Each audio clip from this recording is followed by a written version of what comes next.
Here in California, it's as sunny as it can be. And as always, we're currently going through a drought, so remember, if it's brown, flush it down. If it's yellow, let it mellow. Oh, what's this? John, are you serious? Well, it looks like I just got word from John that we are getting a new forecast warning that a new classic David Dudas video is out right now!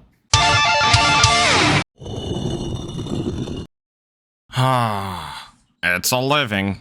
Today, we have another video that's very near and dear to my heart. You see, I've been watching movies all the time since I was super little. I have very fond memories of going to the Redbox with my father and picking out a movie and then coming home to watch it with the family, and we would all get our dinner and eat it on the couch that day and just have a good time. Watching movies has been a huge part of the Dudas household, and it still is. Me and my wife, we watch a movie like every other day or every night if we could, so it's safe to say I love movies. And I want to protect movies, and I want to protect the people who watch movies. So that's why I made this video today, to talk about a serious problem that we're having in the movie community. And it all comes back to the stereotypical cinephile. You know, people who take liking movies very seriously have been around forever. You know, some became movie critics. And we're also going to be talking about how the ever-expanding scope of the internet has also been affecting this and how it affects the average movie enjoyer. So have a seat, get a bub, get a popcorn, maybe throw some milk duds in there. I don't know, you do you. Personally, I always need a snack to watch a video. And you know what? If you stuck around this long for the intro, if you are eating a snack, make sure to put it down in the comments of what you were eating while you were watching my video. So now that you have your snack and beverage laid out all nice in front of you, let's get into the action, shall we? To my faithful viewers who have not heard tale of what a stereotypical cinephile is, oh, how I envy you. They are basically a group of people who use watching movies as a way to expand their social status. And some people even make this gaudy behavior into a whole part of their personality. With the most extreme ones being pretentious douches who will ridicule you on your choice of movies. And look, on paper, it's not a bad thing to like movies. I mean, I think movies can be just as influential as books are to people. I think you can actually take lessons and learn from movies as you could with a book. And honestly, I think movies as an art form are a way of bringing us closer together and understanding the strifes and hardships that other people might feel. But to give yourself some sort of pedigree for either liking or disliking a movie is actually so stupid. Like, it's not a hard thing to do. I can sit on my high horse and make up some stupid explanation as to why Dougal is a modern classic in animation, and those who don't understand the deeper complexity behind Dougal are barbaric and uncouth in nature. But I'm not going to do that, even though Dougal is an excellent movie, because the point of art is not to gatekeep, but to enlighten. If you behave like this, you're actively pushing more people away from the art form than bringing them into the fold. Those people that you scare off with your high and mighty attitude will become fearful that if they watch the same movies as you, that they will become you. A black hole devoiding their surroundings of fun and whimsy. So they will run to the comfort of the closest Fast and the Furious or MCU slop that they can get their hands on. And then you will never be able to convince them to come to your house for Andrei Tarkovsky movie night, and you made your favorite tater tot casserole and everything. These cinephiles have been wreaking havoc across multiple different movie genres for a while now at this point, and they've only gotten stronger because of the vast openness of the internet. In today's day and age, we're able to drop a movie review at any given moment. I can be in the bathroom enduring the fight of my life because I chose to splurge a little bit extra at Wingstop and get voodoo fries. All the while, I'm writing a 10-paragraph essay on why I think Muppet Treasure Island is a cinematic masterpiece and has one of Tim Curry's best performances. It is a great movie, though. The thing is, I think on paper, this is a great idea.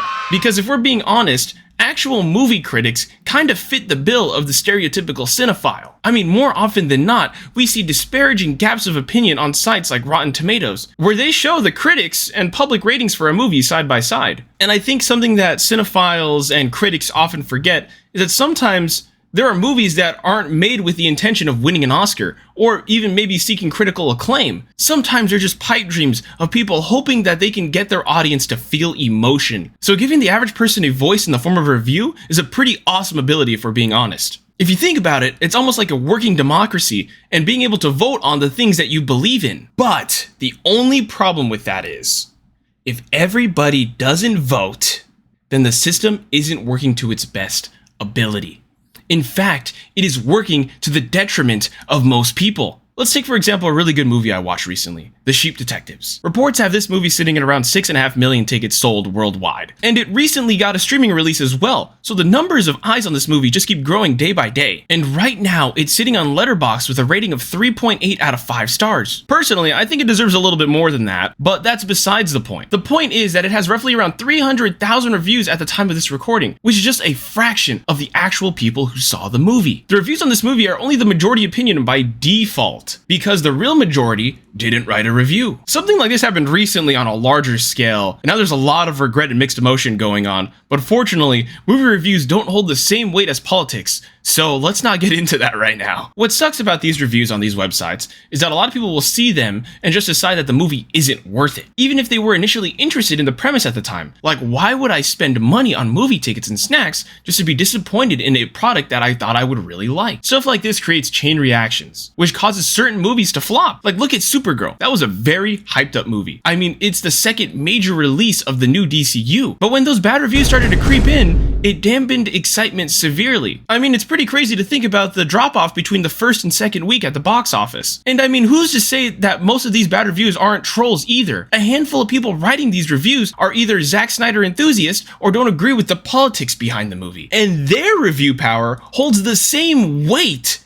as somebody who actually enjoyed the movie. And as people, we tend to focus more on the negatives than the positives. More often than not, we sacrifice our own opinion to fit in with the crowd because the crowd offers safety and security. So when we see these negative reviews, it's very easy for us to get into the mode of mob mentality and just say, oh, well, it's not worth it. And what I'm about to say doesn't just pertain to Supergirl. It pertains to all movies that you might have enjoyed but didn't watch because of the bad reviews. Because maybe that initial opinion you had of the movie from the trailers or from just regular interest might become popular in the future. And that movie you didn't watch all those years ago becomes a cult classic. And by definition, that's what a cult classic is. It's a movie that didn't get a lot of public appeal until years later, way after the release of the movie. And then because of that, you can reflect and you can realize that you actively denied yourself a fun experience by watching the movie in theaters when it first released. And who knows, you possibly might have even forfeited a memory with people that you care about if you went to go watch it with a group of friends. So let's be honest with ourselves.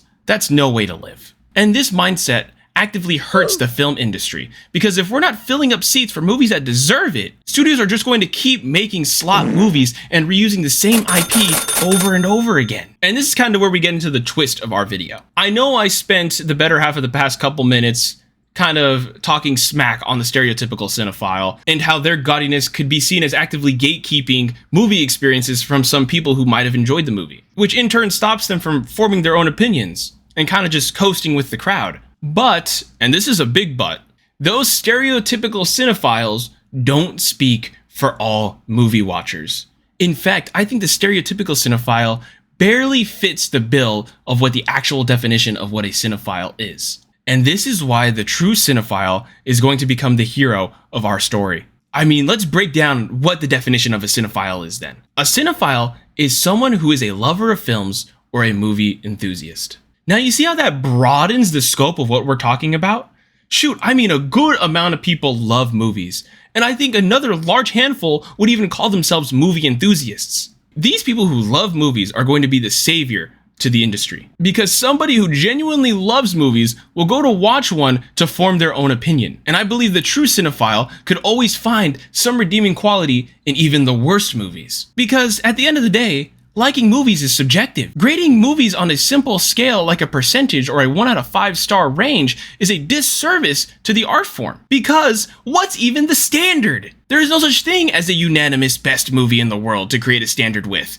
There is no right or wrong answer. I think reviews can be beneficial to gauge expectations of a movie or to help you form your own opinion, but it shouldn't be used as a way to show the value of a movie. So I think you should always take reviews with a grain of salt. And the true cinephile will watch movies not for a social bump, but to just simply experience the art form. The true cinephile goes into watching the movie with an open mind, because the worst thing somebody can do to themselves when experiencing art is to close their mind, to create a predetermined viewpoint of the art without even seeing it. So I think we could all take a page or two from the true cinephile, the true movie enjoyer, because if we do, we might be able to preserve the beauty within the twisted and complex state of the movie industry right now, while also bettering ourselves as human beings. because I think art is one of the best things that we created as humanity. It lets us be able to understand each other better. It lets us be able to gaze within ourselves and reflect. And I think more often than not, we forget that movies are an art form. It might not be a painting like the Mona Lisa or anything that Van Gogh made, but it is still art. There are movies out there that make you feel things, that make you understand deeper connections and understand the trials and tribulations that certain groups of people have went through their lives. And those movies are beautiful. And I think the beauty that you can find in those movies, you can also find in a movie like Dougal or Muppet Treasure Island, because they are fun and happy and they can bring you comfort when you are feeling down or when you feel like the world is closing in on you. They can offer you an outreaching hand to experience joy and help you fight back against the cold sadness that unfortunately lives in our reality. I think we as fans took a huge step in the right direction in supporting smaller brand movies by showing up to watch The Backrooms and Obsession. These were both initially small movies that came from the minds of a few individual people. They weren't rich billionaires and shareholders trying to market a movie for kids to buy toys. These two movies are love letters to the horror genre. And I think that they are going to show that good movies are still being made. You just gotta give them a chance. Too many times I hear, there's nothing good out right now, or they don't make movies like they used to. Well, how would you know if the only movies you're taking the initiative to look into are the ones that get advertisements everywhere? You're denying yourself a whole sector of the movie industry. And I know streaming in itself is controversial, especially to the topic I'm discussing, but you can't deny that it is a very good outlet for independent movie makers to drop their projects. Hell, even YouTube is good for that. I mean, that's where Kane Parsons and Curry Barker got their start from. We're probably in the easiest era ever to just watch cinema. Also, quick sidebar, movie theaters really need to do something about their pricing because it's becoming utterly ridiculous. I think that is another thing that keeps people out of the movie theater, because I went with my wife recently to watch He-Man Masters of the Universe, and they raised the price for the concessions again. So to go to the movies at one of these chain theater establishments could cost you upward of like $60 for two people, which is just terrible. So if price point is a huge factor for going to the movies for you at all,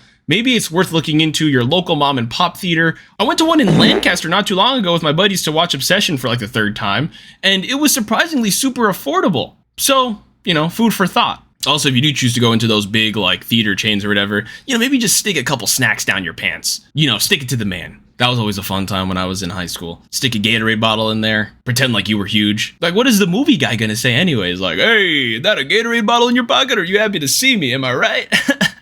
But all in all, don't let some weird pretentious assholes keep you from watching a movie you might like. And maybe it's time for you to expand your movie taste a little bit. I mean, I've been trying to do that. I used to think movies predating the 70s would be old and boring boomer slop. But I've watched 12 Angry Men and The Graduate recently, and it gave me the itch to watch more. And funny enough, I think a lot of those movies that you watch from back in the day, you're gonna kind of find that they relate a lot to the problems that we're going through right now. It's almost like history doesn't repeat, it whines. But movies are for everybody. And I think it's our duty to preserve the art form by interacting with them as much as we can. Because before you know it, these production companies are gonna sacrifice the art for a quick buck. I mean, we're already seeing that with the rise of AI and the milking of different IPs over and over and over again. So please, I don't know how many times I have to say it, watch Dougal and Muppet Treasure Island. You might regret only one of those.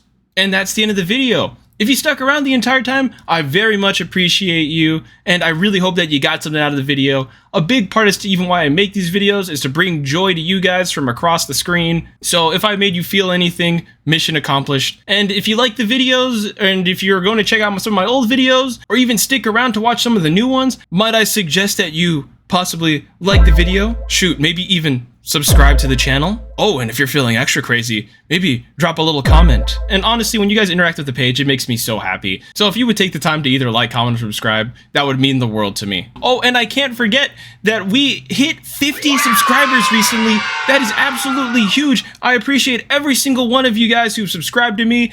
You've made me so happy. I did not even think I would be 50 subscribers in like 5 videos in. So I am so happy for that, and I'm so grateful. You guys are awesome. Anyways, I won't take up too much of your time. I know everybody is really busy in life right now. So I hope you enjoy the rest of your day, and I will catch you in the next video.